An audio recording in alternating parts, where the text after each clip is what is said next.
કાળા ચશ્મા પહેર્યા.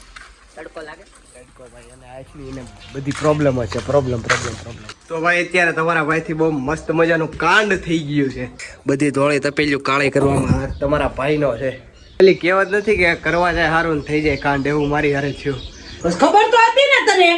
તો મેં બેડ્યો હોય મને તો ખબર જ હોય તે. તને ખબર નથી પડતી ત્યારે એક તો ગેસ ના લોસા છે. હેલો ગુડ મોર્નિંગ, જય Dwarkadhish. Welcome back to my new vlog video. તો કેમ છો ભાઈ? મજામાં? તમારા ભાઈના વ્લોગ વિડીયો જોતા હોય એટલે મોજમાં ને મોજમાં જ હોય ને. અત્યારે ભાઈ મુફાસો તૈયાર થઈ ગયો હોય ને, બહુ ઝાઝા સમય પછી મુફાસો હાંકવાનો હોય ને ભાઈ. આ ગા માતા આગા જતા નથી, ક્યારના કહેવાની ટ્રાય કરું નથી જતા. તો ચાલો આપણે મુફાસો કહેવીને ભાગીએ. નીકળી ગયા છીએ મુફાસો લઈને. અત્યારમાં આઈટીઆઈ જવાનું મારે દીધું છે મસ્ત મજાનું લીવર. 500ની સ્પીડે આમાં ન થાય, મિની વ્લોગમાં જ થાય. કારણ કે ઓલું સ્પીડ વધારવાની હોય ને એટલે 500ની સ્પીડ એમાં જ થાય, આમ ન થાય. આમ થાય પણ 50, 60, 100, 150 એટલે થાય, વધારે ન થાય. ઓલા 500, 5 જ્યાં થાય આ મજા આવે ત્યાં અડીએ. કાંઈ વાંધો નહીં, ચાલો હવે એના આઈટીઆઈ ભૂગીનું તમને મળો. ગઈ છે રજા ને અત્યારે જવું છે ઘરે. કાનમાં બ્લુટૂથ કનેક્ટ કરી દીધા. કાળા ચશ્મા પહેર્યા. તડકો લાગે તડકો ભાઈ અને આખી એને બધી પ્રોબ્લેમ છે. પ્રોબ્લેમ ચાલો ભાઈ મુફાસો આયા હે તો ચાલો ઉપાડીએ. તો ભાઈ અત્યારે તમારા ભાઈથી બહુ મસ્ત મજાનું કાંડ થઈ ગયું છે. પાસ્તા બળી ગયા, ચેક કરો. કાળું તપેલું કર્યું. હા મમ્મી આવીને એને રાયડું પાડવાની છે ને તમને રિએક્શન વિડીયો પાછા એટલા ગમે ને કે કાંઈ કરવું ન હોય તો સંજોગ બની જાય. કાંઈ સાઇન કરીને મેં ન પાડ્યા હોય પણ તોય તે યાર ચેક કરો ભાઈ. ધોવાડો થઈ ગયું બધું. અને આ તો જો ધોવાડો ને આ બધું બગડ્યું છે. પાણી ઉભરાણું છે હેઠે, જોવો ચેક કરો. એ બધું તમારો ભાઈ સરખું કરી નાખશે. તો પેલીનું શું કરશું? હાવ બળી ગઈ ને. એક પાછા આમ ગયા હતા ત્યાં બાળીને આવ્યા હતા, ચેલેન્જ કરવા ગયા હતા ત્યાં. ને પછી આ બીજી નવી બાળી. બધી ધોળી તપેલિયું કાળી કરવામાં તમારા ભાઈનો છે.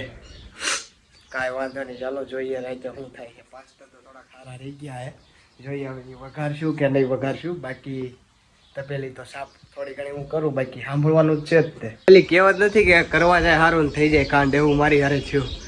પેટનું સારું કરવા ગયો ને થઈ ગયો કાંડ. અને તપેલી ભાઈ એટલી ઉજળી થઈ છે આપણીથી, ચેક કરો. તોય તો થોડું રહી ગયું હે. અને તમારા ભાઈ થોડી ઘણી તો ઉજળી કરી નાખીને આ છે પાસ્તાની હાલત. એ હજી સાચવી રાખે છે. ખાવ કે ન ખાવી તમને દેખાડીશ. બાકી અત્યારે જો આ બધું ભીનું કર્યું, સાફ કર્યું. આપણે કાંડ કર્યું હોય તો ભાઈ આપણે સરખું કરવામાં કાંઈ વાંધો નહીં. એ બીક તો સમજ્યા કે મમ્મી ખીજાવાના જ છે. આમ એવી બીક નથી કે મમ્મી ખીજાય, પણ આપણે જે કાંડ કર્યું હોય ને આપણે હાથે જ સરખું કરવાનું ને સોલ્વ કરવાનું. તમારા ભાઈ કેમ તપેલું કર્યું કે નહીં? ઓછું તપેલું બાળી નાખ્યું. આવું હે ભાઈ, હું મારા પેટનું સારું કરવા જવાનું થઈ જાય છે કાંડ. કાંઈ વાંધો નહીં, ચાલો હવે પાસ્તા કરીએ પાછા. પેટનું સારું કરવા જવાનું કાંડ થઈ જાય છે. શું કરવું કયો? જો તમારે આવું થાય છે કે નહીં કોમેન્ટ કરજો. કીધું તો એમ પાસ્તામાં કરીશ તો દેખાડીશ ને. મસ્ત મજાના વઘેરા હે. હવે મસ્ત મજાના તો હું બળેલા ખાવા પડશે. ચેક કરો, કાળા પાસ્તા બળેલા. આવું બધું છે ભાઈ. તારક મહેતા ચાલુ છે ટીવી ઉપર. તો ચાલો મસ્ત મજાનું જમી લઈએ ને પછી જઈશ સ્મિતભાઈના ઘર બાજુ અને પાસ્તા બળેલા પાસ્તા ખાઈ લઈએ. આવી ગયા છીએ ઘરે ને મમ્મી અત્યારે કાંઈક પછી ગુસ્સામાં છે. કારણ કે આપણે બીજું તપેલું જાળી નાખ્યું હતું, લેવું હતું. બસ ખબર તો હતી ને તને. તો મેં બેડ્યો હોય મને તો ખબર જ હોય તે. તને ખબર નથી પડતી ત્યારે એક તો ગેસ ના લોસા છે.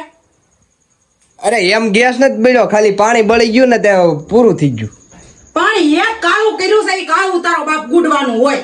જો ભાઈ તોય તો ઉજળું કર્યું હો. બાકી કેટલું કાળું ઉજળું કર્યું, સીબુ બીબુ બધું બાળી નાખ્યું. સીબુ નહોતું બળેલું. હવે કાલથી છે ને રવાડે તાળું લાગી જાય. તારે જે પડ્યું હોય ને ખાવું એ ખાજે. લોચો થઈ ગયો એવું હોય. એવું જ હોય ને હાલી મળ્યો તે. હા ભાઈ એવું હોય છે, પણ ગેસની અછત છે ત્યાં લગી, પછી નહીં હોય એવું. અને ભાઈ તમને કીધું હતું ને આપણે કરેલી ભૂલ આપણે સ્વીકારવી પડે, એટલે તમારા ભાઈ સ્વીકારી લીધી છે ને. બાકી તપેલું પણ ઉજળું કરવાની ટ્રાય કરી હતી અને થોડું ઘણું થઈ પણ ગયું હતું. બાકી વિડીયોમાં જોશે ને તો બાકાજી કે બોલી જાય પણ નથી દેખાડું. મસ્ત મજાના જમી કાઢવીને થઈ ગયા છે તૈયાર ને અત્યારે જવાનું છે ભાઈ એક જગ્યાએ કથા છે ત્યાં. તો ચાલો જઈશું ને મસ્ત મજાના કપડા વેર કરીને તૈયાર થઈ ગયા છે ને હવે ઓન ધ વે થઈ જઈએ ને તમને કથા દેખાડીશ આપણા વ્લોગ વિડીયોની અંદર. તો મજાની કથા અત્યારે પૂરી થઈ ગઈ અને પ્રસાદ આવી ગયો છે સત્યનારાયણ ભગવાનનો. અને આ છે અભિભાઈ મહાદેવભાઈ. ઓકે શાંતિ તો વાંધો નહીં. લ્યો પ્રસાદ. ચાલો ભાઈ અમે તો પ્રસાદ લઈ લઈએ ને પછી પાછા ઘરે.